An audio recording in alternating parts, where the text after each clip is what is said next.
Hey everybody, welcome to a hasty episode of Eyes on Geopolitics. I'm here with Andy Milburn, of course. Andy, what's up? How are you?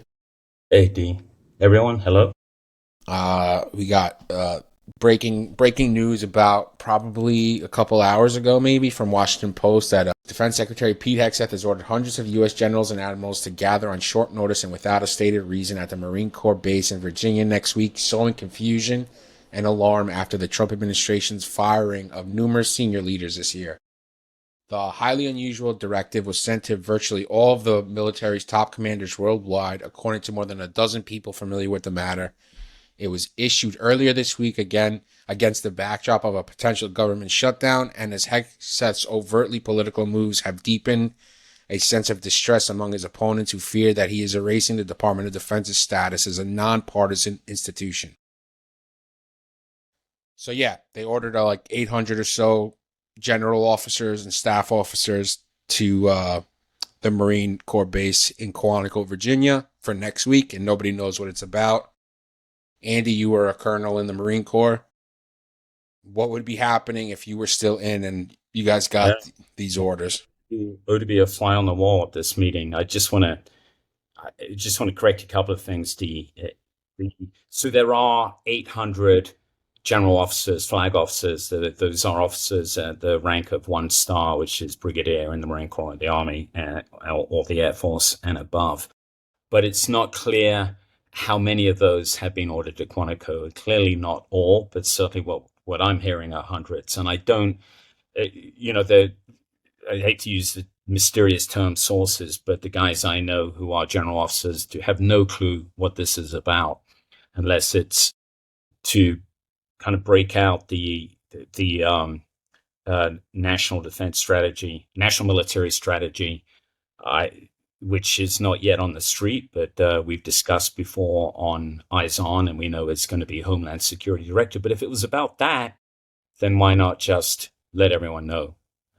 Maybe he's going to give them a PT test. I don't know. That's a joke. I don't think it's that either. But it is, yeah. You have to wonder whether there's a reason to be so mysterious about that, and certainly it is.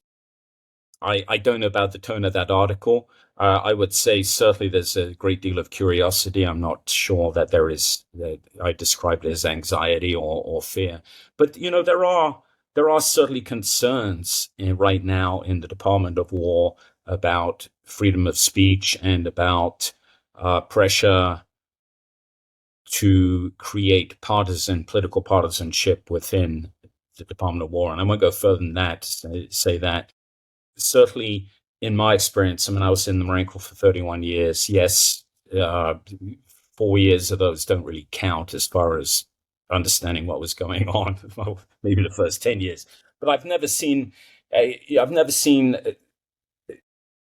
course we didn't have social media back then, but the flood of political comments on both sides, within the military and among the retiree community, and the divisiveness is unprecedented, and it's really is concerning. Now, going after military members for posting things on social media is not unprecedented, and it is, I would say, absolutely legitimate in the cases of hate speech and extremist propaganda on either sides. By that I mean, members of groups that call for the downfall of the United States, or call for violence against other people, other members of the population. That's always been it had been banned, but I think maybe we're on the verge of crossing a line here and going after people simply for expressing their opinions, which is certainly a danger. I'll get back to the meeting in a moment, but I want to, and it's not.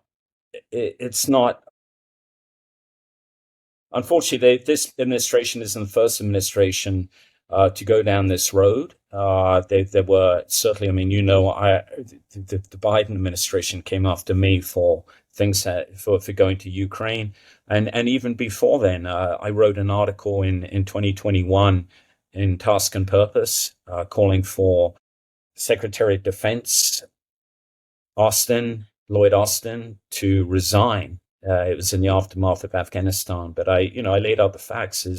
His record of, in my mind, his record of incompetence went longer than that, but culminated in that disastrous debacle in Afghanistan, and I believed he should have resigned. Well, in the aftermath of that, I was supposed to go and teach at the just as a visiting faculty member at the War College, the Marine Corps War College, and the deputy there, the GS-15 retired colonel, tried to block me from coming based on that article. And subsequently, by the way, even though I signed a contract to be paid, I was never paid.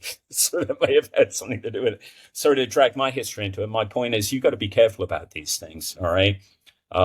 If I called hypothetically for the assassination of the Secretary of Defense, of course, I mean, I would be culpable under law, but I didn't. I called for his resignation, and I laid it out and it was published in Task and Purpose, which is, despite what you may think, not a rag. But anyway, so getting back to this, there is speculation. I'm not saying that this is it. There is speculation that this is going to be kind of a dressing down for partisanship within the ranks in the aftermath of social media posts of Charlie Kirk's death. You've probably tracking that. A number of service members have been fired for making what were deemed inappropriate comments. It could be that. It could be, just kind of a general state of the union of the Secretary of War.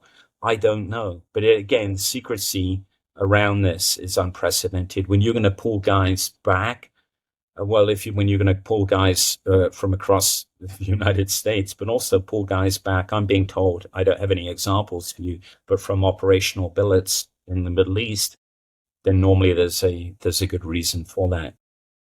And last thing I'll say, when we're talking about cost-cutting measures, think about how much it's going to cost to bring in hundreds of flag officers from around the world. Yeah, they're not flying. They're not flying commercial. No, a lot of them will be flying commercial. All right, it's not that bad. Not business class. I mean, we're not allowed to do that, but certainly it may sound petty, but again, the cost cutting has been has been a hallmark, kind of a banner of this particular administration. And so all I'm saying is that if the administration, if the Secretary of War is willing to go to this effort to bring everyone in, I assume it's important, but it's probably not of operational importance because that would be handled in other ways. In other words, he's not bringing everyone in to announce we are going to go to war with X, or we are no longer interested in Taiwan, or whatever it may be. Yeah, wouldn't that be a memo? Well, it would be. I was going to say it would be passed by. It would be passed by secret networks, right? Or maybe by signal. Who knows?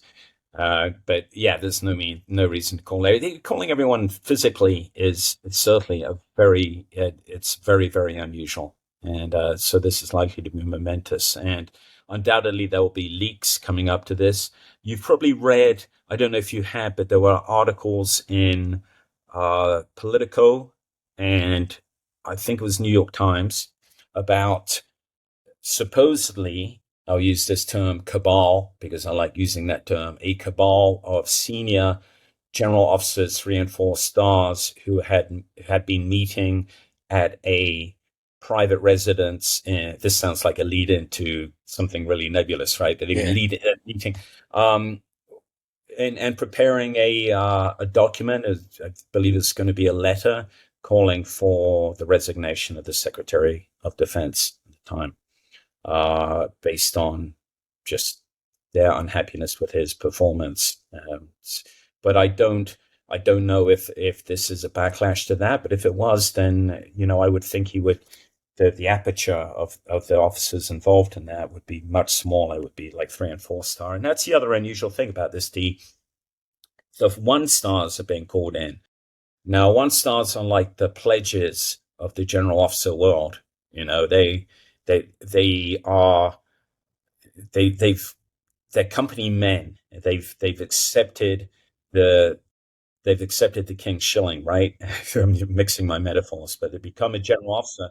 But the first year, they're essentially under probation, or as long as they're holding 1 star. Most 1 stars go on to get promoted to 2 stars, but not all do.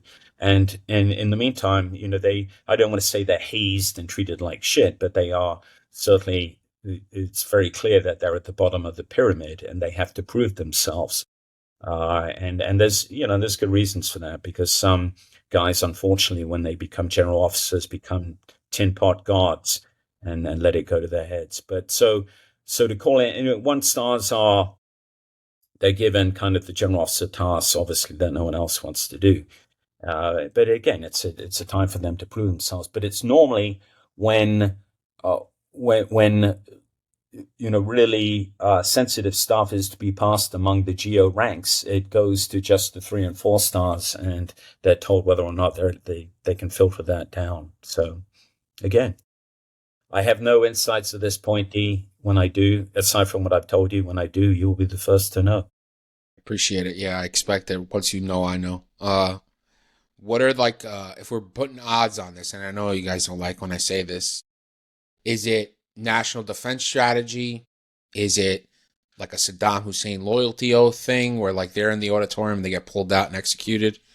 Or like what could it possibly be that it's this important? Well, I would say Let's it's speculate. not.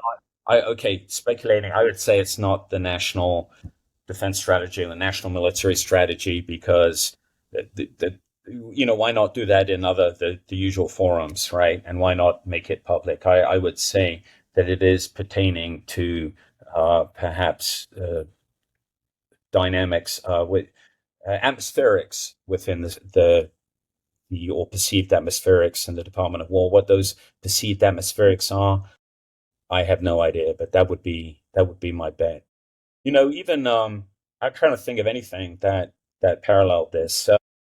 Do you remember? You probably no, you don't, because you were too young and you weren't in the military. At various periods during my time in the military, begin first with Tailhook back in 1991 or 92, I forget, and then most recently, about 12 years ago, there were there was congressional uproar about behavior within the military towards women. Okay, most recently it was just a number of sexual assaults, and there were dire threats being made about, well, they seemed dire at the time since they've happened, about taking the the ability of commanders to handle those cases themselves away from them, and giving them to an independent organizations to adjudicate, investigate, and adjudicate. Well, at those times there was kind of a stand down across the military, and it began with general officers. I remember, in both cases, the commandant of the Marine Corps spoke to all Marine general officers, but it was never a case of the Secretary of Defense calling every single general and flag officer in, and it was very clear what it was about too, and why it was an issue. It pretty much, and it was instantly clear to all the rank and file, because we all had to attend these classes. I don't know if there's the forerunner of something like that. I mean, obviously not about sexual assault, but about again atmospherics in the military. But we shall see. What'll be interesting to see. The last thing I'll say is, if there are, I'm sure, every one of those hundreds general officers is speculating, and they're talking among themselves about what this might be. And I would hope that a number of them, if not all of them, are deciding, okay, where do I plant the flag, right? At what point do I make a stand? And this is not me advocating mutiny or anything like that. I'm just saying that we all know is when we wear the uniform, there are certain things. And I've written an article about this, 2 articles I've been about, there's a point at which you do not obey orders, It's right? in your Because, book too, right? yeah, I mean, because of your oath is to the Constitution. It's not to any one man or any one administration, and we have to remember that it is to unite, and we have an implicit. It's to the Constitution, and it's implicit obligation to the people of the United States of America. And deciding where you make that stand is something that I advocated you should start doing when you're a junior officer, because at some point you may have to make that stand. and it maybe have to be on the battlefield if you get an order that's unethical or illegal, or it may be at further point in your career at the nexus between policy or politics and strategy, military strategy, and knowing when to make that stand on principle is something you have to decide in advance. Otherwise, I think we've seen this before with military leaders. They keep just agreeing, and suddenly they're beyond the gray zone. They're in a very unethical place. We saw that over successive commanders pretending that everything was okay in Afghanistan, and before that in Vietnam. And not a single commander offered his resignation at any time during the war, even though it was very clear that policy-wise we were off track. And that is so. This is not a point that's tied to this administration or this point in time. It is. It's. I think it's a fundamental concern of our profession. By the way, I wrote. It's called "Knowing When to Disobey Orders." It's in War on the Rocks, and then if you want to look further back, 2010 in Joint Forces Quarterly. Believe it or not, it's an essay that won. Well, it didn't win anything. It was a runner-up in the Chairman of the Joint Chiefs of Staff essay competition, which you might find unusual for an essay that advocated orders. Yeah. Clearly, it was Admiral Mullen at the time, and good on him for having read it if he did, and nominating it. Yeah, anyway. So I'll put the links in the description for that. You guys can read it if you want. I'll also put the links in the description for the Washington Post article. Kind of breaking this, not really detailing much because they're like kind of flying in the dark as like everybody else. So we'll keep an eye on this. Obviously, if there's any update, we'll talk about it over the weekend on the podcast, and we'll definitely have more information. Once that meeting happens, it's going to be leaking like a freaking old sailboat. Right? Never short for a tired metaphor. Thank you. All right, Dee. And thanks, everyone. Andy. All the best. See you in a few days. Take care. Hey guys, how's it going? It's Dee. I want to thank you for watching the show. I really appreciate it. And I'd love for you guys to check out our Patreon. It's at patreon.com/theteamhouse. The link is in the description. Super easy to find. If you're listening, it's in the show notes as well. You can find it right there. What do you get? You get ad-free audio, ad-free video for both Eyes on Geopolitics and the Team House podcast. So 2 podcasts ad-free for the price of 1. You also get the shows a couple days early on both video and audio. And you have the opportunity to shoot us a message, ask questions, whether it's Team House or Eyes on. We could cover topics and stuff like that. It really, really helps support the show. We really appreciate the patrons that are there now. We couldn't do it without you guys, so consider supporting the show. It's at patreon.com/theteamhouse. The link is in the description and in the show notes if you're listening to us on audio. Really appreciate it, guys. Thank you.